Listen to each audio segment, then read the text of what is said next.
আজকে আমি একটা বাঙালির প্রিয় পাতুরি বানিয়েছি, কিন্তু সেটা মুরগির মাংসের, মাছের নয়। এত সুন্দর গন্ধ বেরিয়েছে।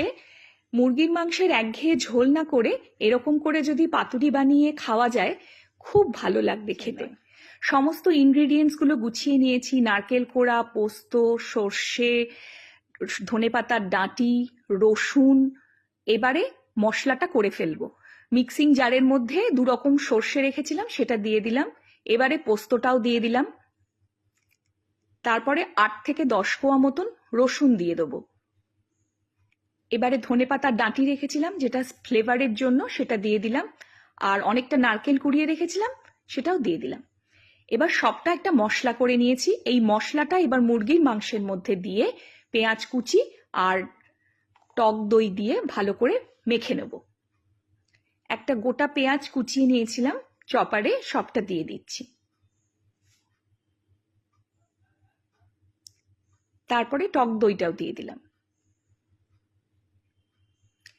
রঙের জন্য একটু অল্প হলুদ দিয়ে দেবো, আর আন্দাজ মতো, যার যার স্বাদ মতো একটু নুন।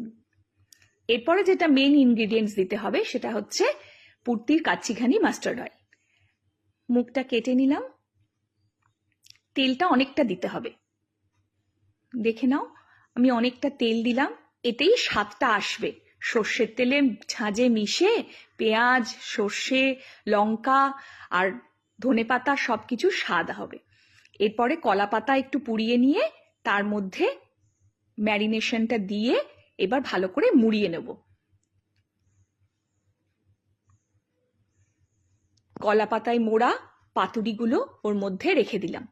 নিভু আঁচে খানিকক্ষণ রাখতে হবে, অল্প আঁচে হালকা হালকা করে। এই যে হয়ে এসছে। এরপর আমি গরম ভাতের সাথে এটা পরিবেশন করব। এত সুন্দর গন্ধ বেরিয়েছে। মুরগির মাংসের একঘেয়ে ঝোল না করে এরকম করে যদি পাতুরি বানিয়ে খাওয়া যায়, খুব ভালো লাগবে খেতে। আপনারাও করে দেখুন।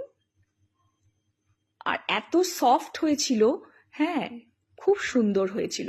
মেয়েকেও জিজ্ঞেস করলাম যে খেয়ে দেখতো কেমন হয়েছে, পরিবারের সাথে শেয়ার করলাম।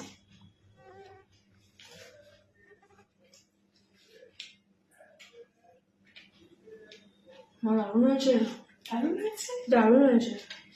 ঘিতে দিয়ে রান্না করেছো গো? পুরতি কাচ্চিঘানি মাস্টার্ড অয়েল।